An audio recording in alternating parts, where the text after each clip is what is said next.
I'm very excited today to have David Hughen with us, who's one of the top HR executives in Austin.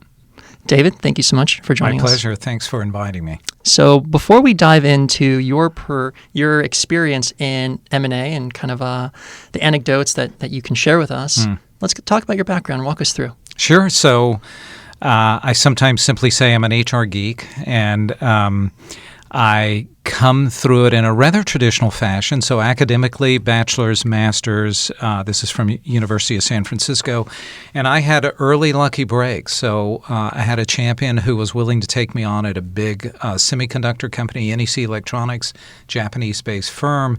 So in the early 90s, I ran HR on scale, semiconductor, Silicon Valley, large company, multiple disciplines of HR, all the ones you would expect: compensation, benefits, employment law, recruiting, and the like, right? So that was a great exposure. We came out here to raise our kids because we could do that here. It's tougher in San Francisco. So Applied Materials in Austin brought me here. So the 90s was made up of semiconductor, large-scale semiconductor companies. I saw my profession in a way in which we could grow organizations rapidly. And in the case of Applied Materials, we had to hire 1,000 people one year, lay off 400 the next year, hire another 1,000 the following year, and so forth. The pattern continued. This is back when we were still getting computing power to a level of capability, 386, 486, Pentium chips, right? Chip power. So that was the 90s. And then I joined a startup because that's what everyone does. And a couple of venture-led startups put me into a different world of venture experiences. I would have board members who'd reach out and say, hey, I've got a portfolio company. They need help. They're not looking to hire an HR pro, but they have something complex that needs to be addressed. They need to fire the VP of marketing, or they're trying to figure out how to manage equity for their next round of funding, and so forth, right? So I came to realize there was a market for outsourced HR for early to mid-stage, small to mid-sized companies, mainly in tech, because that's where I had kind of grown up to that point. So I began a firm called Austin WorkNet. And then after a few years, took on a partner. We called it Austin HR. And just by the simplicity of that name, a lot of folks found us. But we also had become established between the two of us. So there was a lot of referral business. We became found in the Austin community, business community at large. And so we had a very successful run. Sold it last year to a firm called Assure Software. They saw this as a creative opportunity to build out their capabilities there in human capital management software, HCM software, and they saw us as sort of a consulting firm that could surround the software. So you can have software and services. So that's how we exited. My business partner and I saw that we had an opportunity that was above market terms, and it was a good time to exit. So we did. That was in 2018, and I restarted Austin WorkNet as a boutique firm, and fortunately I carved out an agreement with the acquirers that I wouldn't restart a competitive firm, but I would take on strategic work like mergers and acquisitions or executive development, executive coaching, and the like. And that brings us up to date. So that's where I am now. And along the way, probably 15-ish mergers and acquisitions in one form or another. Modest in comparison to your background, but certainly quite a few in all different forms. Very interesting. So I'd love to learn about how the HR space, so the HR department of an organization impacts its ability to exit. Could you kind of shed light on that? Yeah, the human resources discipline hits mergers and acquisitions at different stages. With some of the more rigorous acquisitions, I was in on one where IBM was acquiring a company, a startup that I was involved in, and they had the science of mergers and acquisitions down. So they had an M&A team. And the M&A team went from project to project, and every discipline was represented: IT and marketing and finance and HR, supply chain, and so forth. And seeing that formality of an acquisition gave me a sense of how it looks in a very rigorous, structured fashion, so that very early on they were determining the value of the deal through all of those lenses. So that's one way HR is partnered into an M&A, that it's viewed from the standpoint of, does it fit into the total value of that deal combined with these other considerations? And then ultimately, will it turn into something significant financially for the acquirer? So we're part of that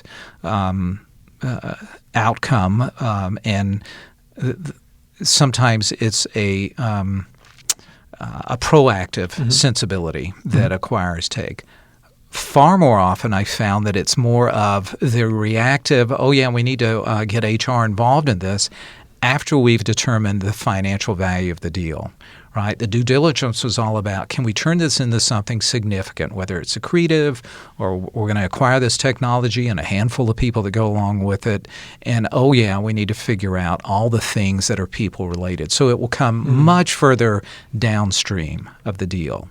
And that becomes a challenge because you're playing catch up to the deal and understanding where value will exist and how the human capital elements are framed within that deal value. And they're all different, as we know.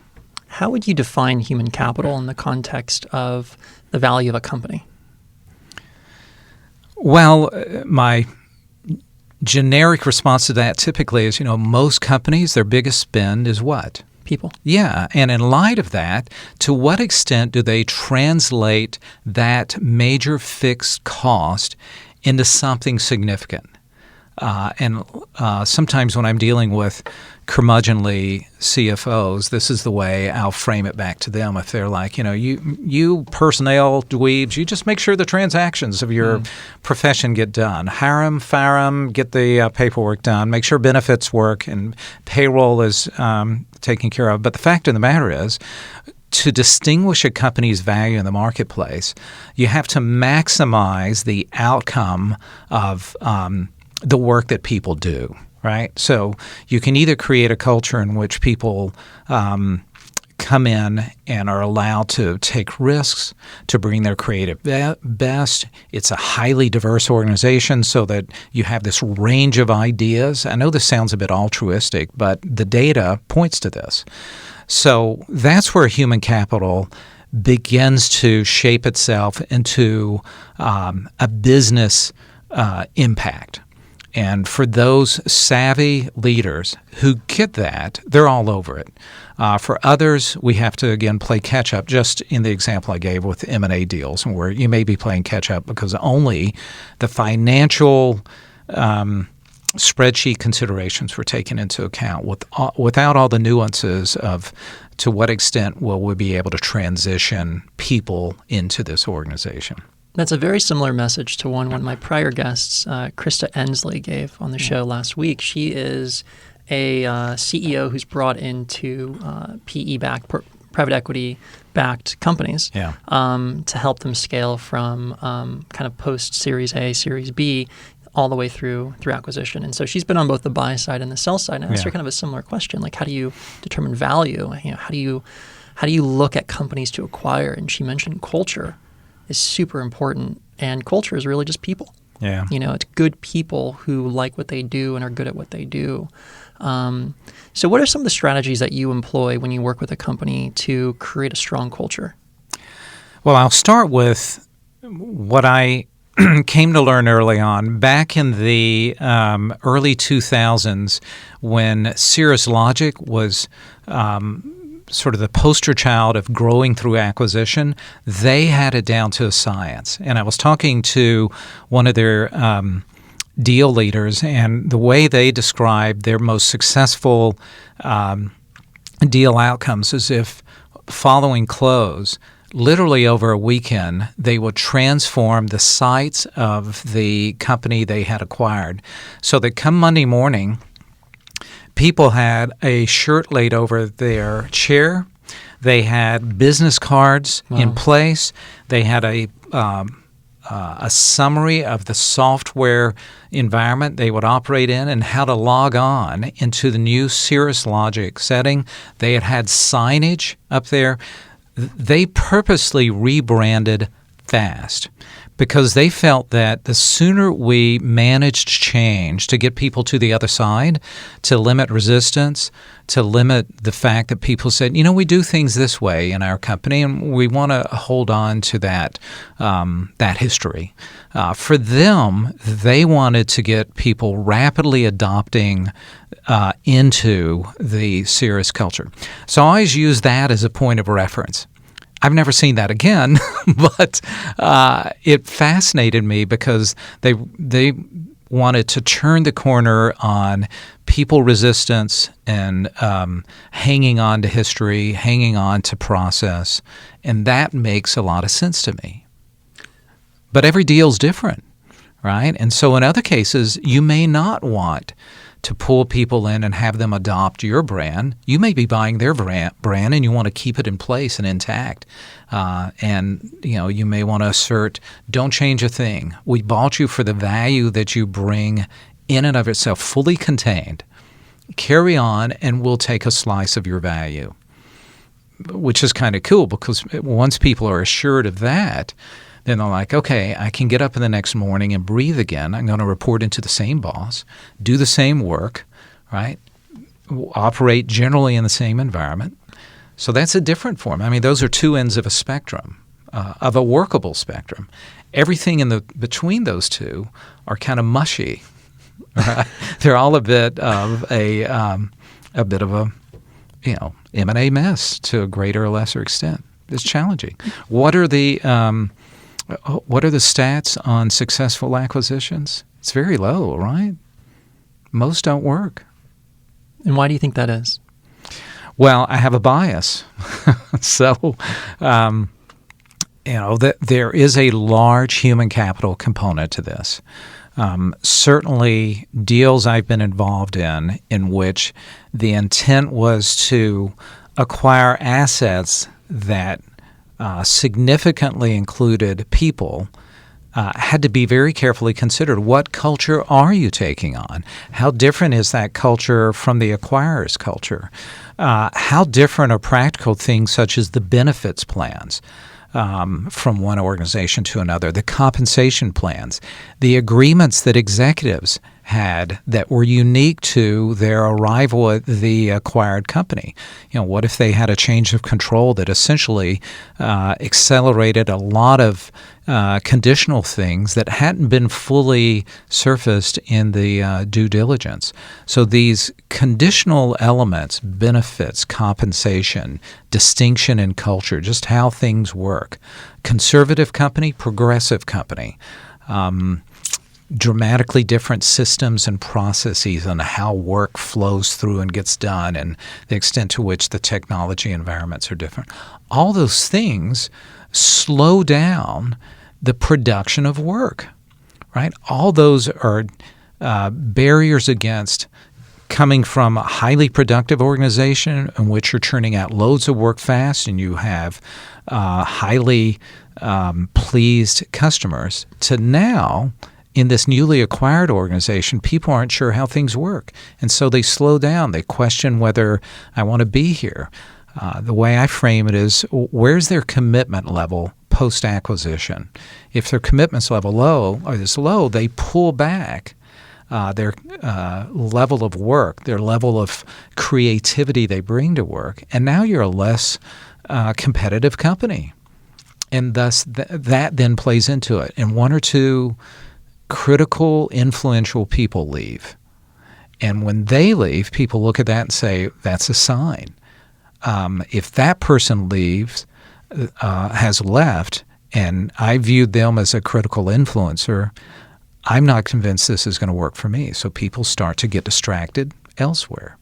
And it just plays upon itself. Recovering that is difficult. Have you worked with both buyers and sellers? I have. So I'm curious your opinion on this. When a company is being acquired, who should budge in kind of conforming to a culture? Should it be the buyer kind of accepting some of the unique cultural aspects of the company they're acquiring, or should it be the company that's selling their company conforming to that of their buyer? Or is there maybe some kind of alternative to that? Well, it's so easy to say it depends, but it does, because where is the purchasing power coming from, and the value, the ultimate value residing? Does the ultimate value reside in only a slice of the acquisition? We're acquiring your technology and just a handful of people associated with it. Mm-hmm. That's our primary asset from the purchase. And everything else, unfortunately, will likely go away unless we can somehow absorb some of those resources.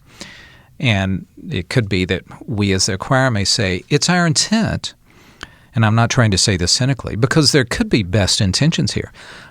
It's our intent to try to absorb everyone, whereas the practical mind may be saying, in all likelihood, we can't. But there's no way we can state that to folks, because we want people to come over with minimal distractions.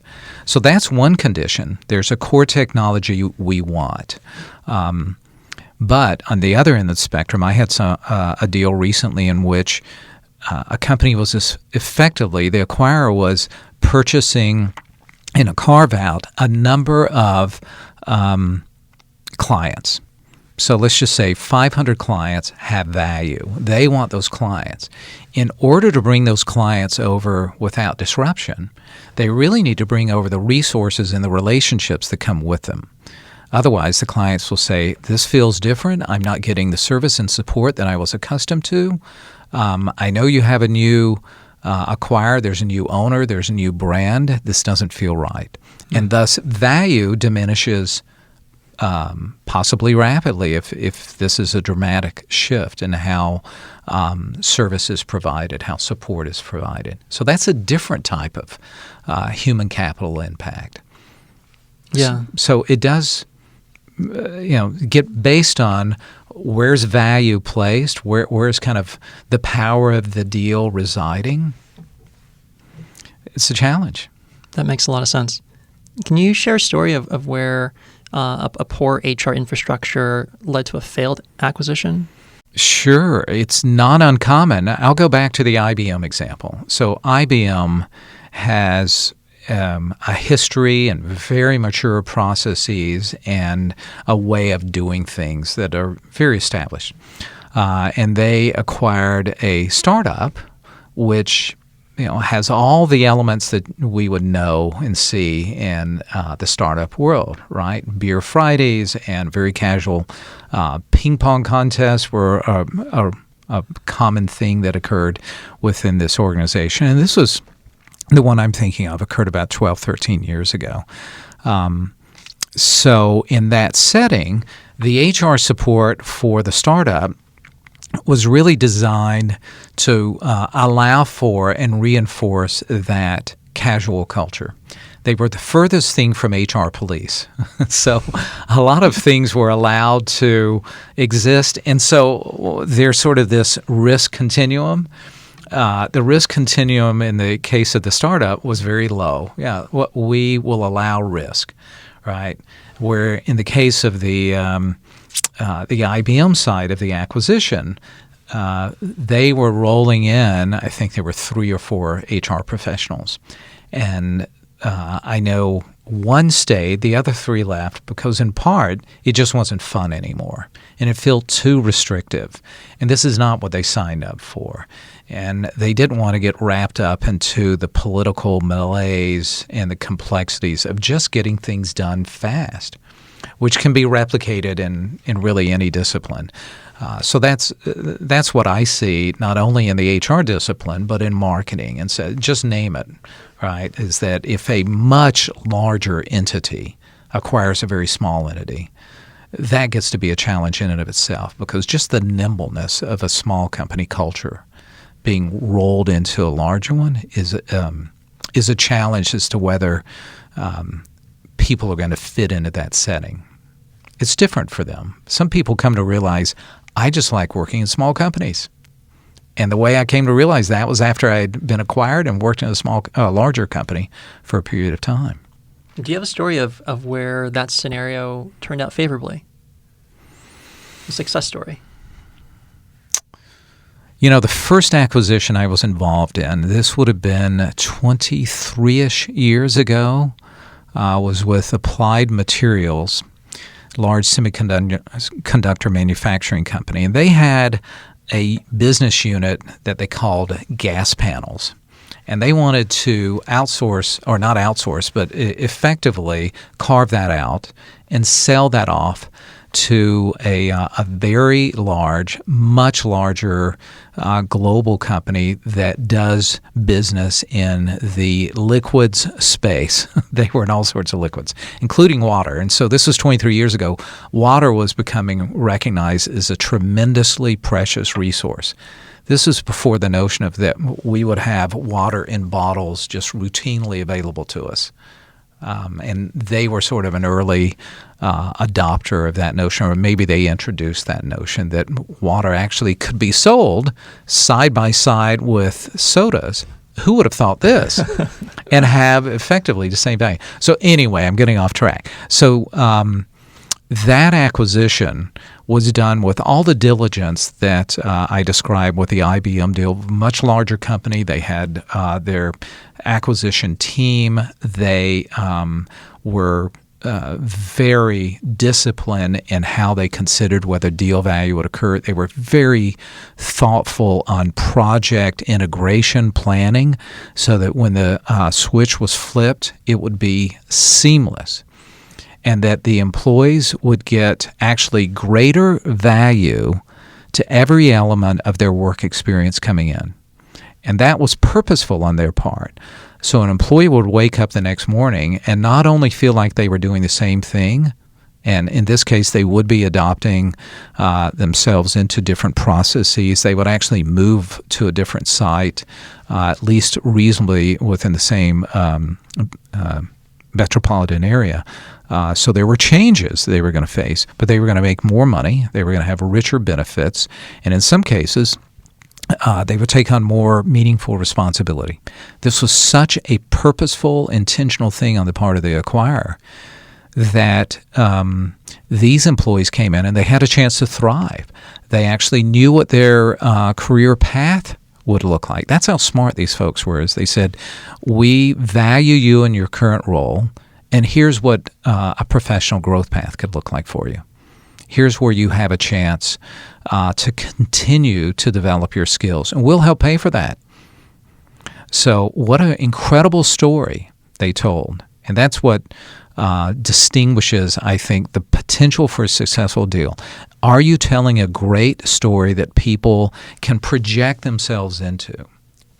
Most acquisitions I've been associated with aren't thinking of those terms. They're desperately trying to figure out, are we going to get deal value out of this with financial modeling? And I'm not discounting that at all. But there are many more elements associated with this to round out deal value. And that would be my prime example that I saw firsthand. And that was my first acquisition I was involved in. Wow. To where the employees were like, yeah, boy, I'm glad this happened to me.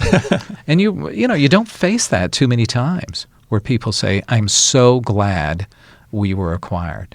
What were some of those elements you were looking for when you were in due diligence with companies that the company you were representing was thinking about acquiring?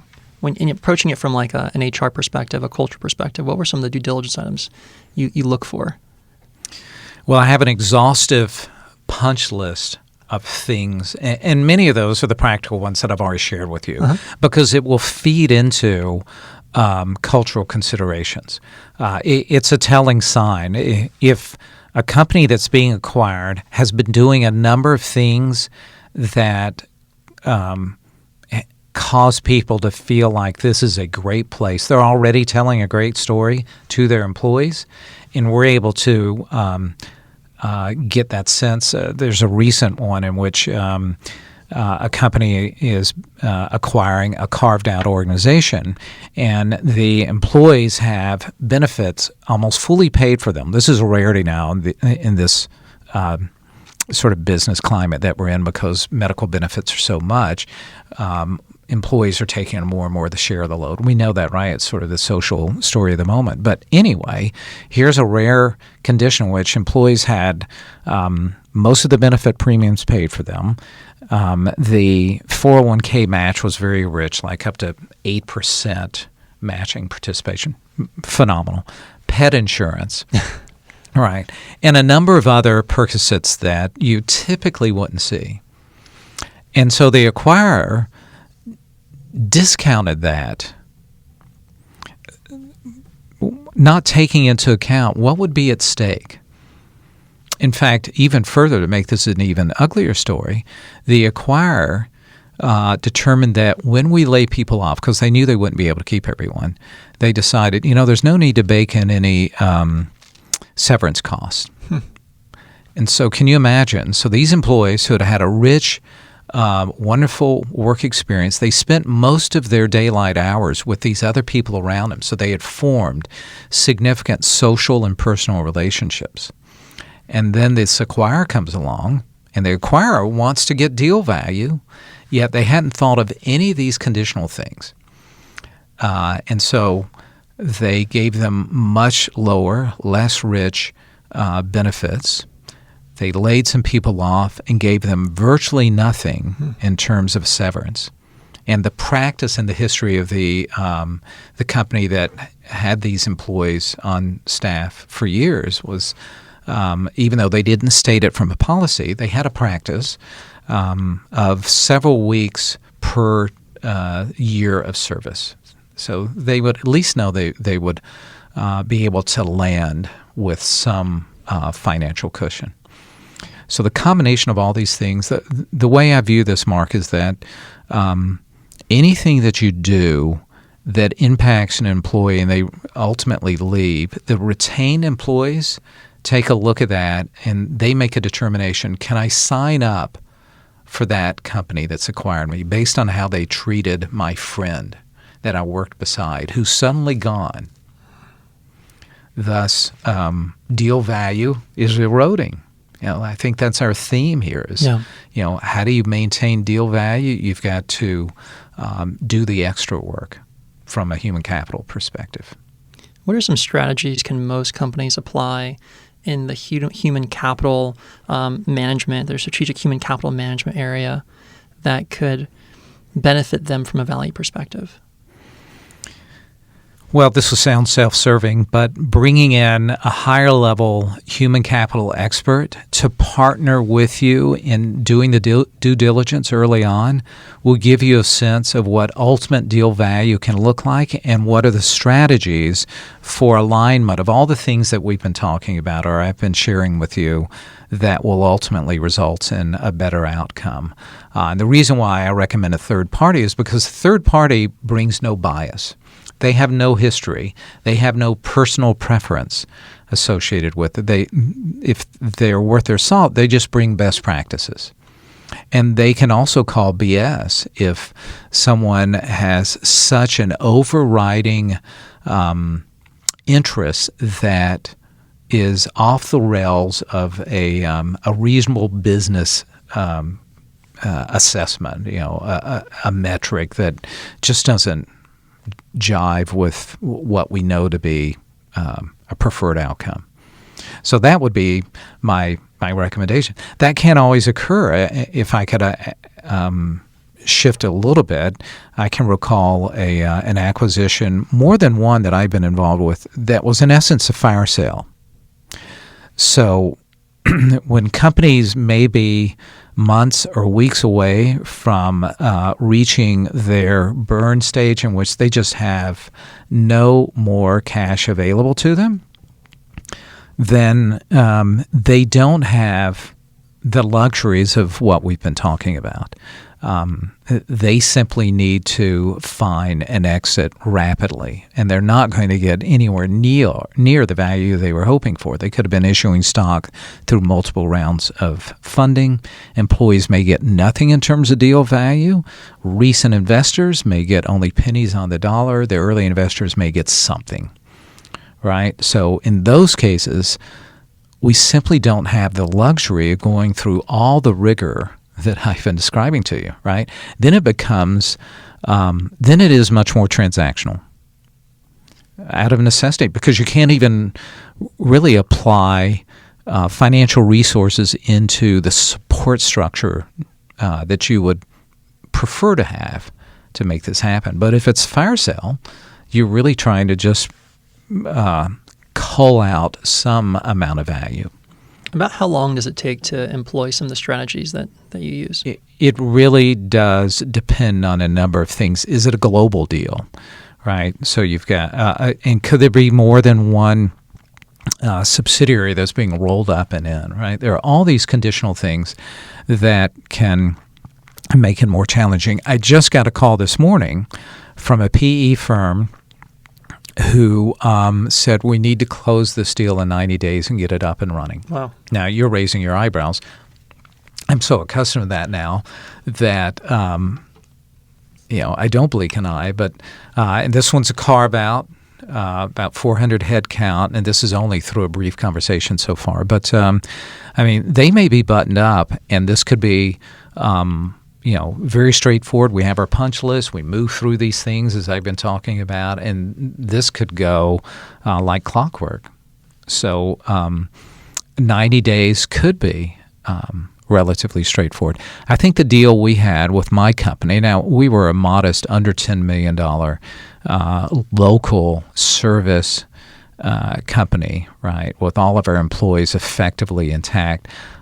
So that one, that was a 90-day deal, and I think we had some breathing room in that to get it done the right way.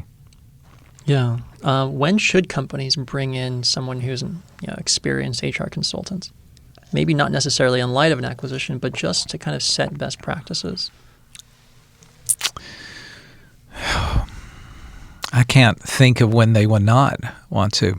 I shouldn't say that. There's some really bright minds in the disciplines that turn in a business on, financial minds and marketing minds and sales minds and HR minds. And so in some organizations, they can be fully self-contained.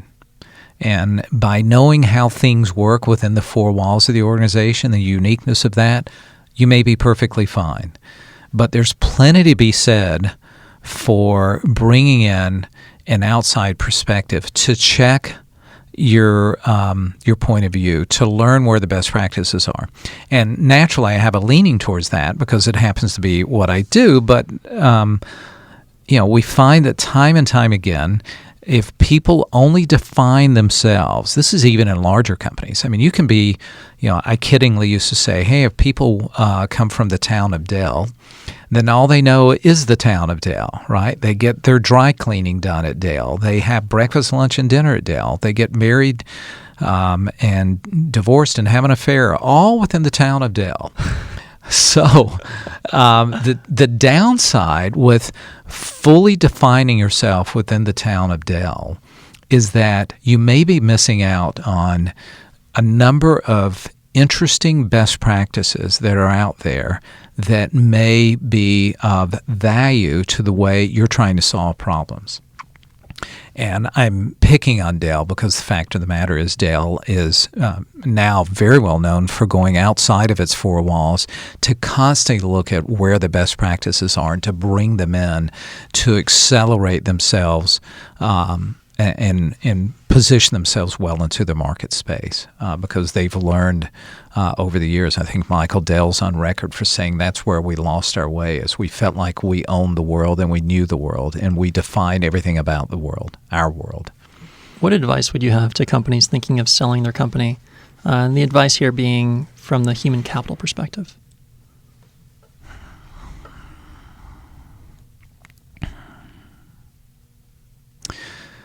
Well, if they're positioning their company for sale, then they need to be, and if, let's say it's a closely held company, they need to be the advocates for their people.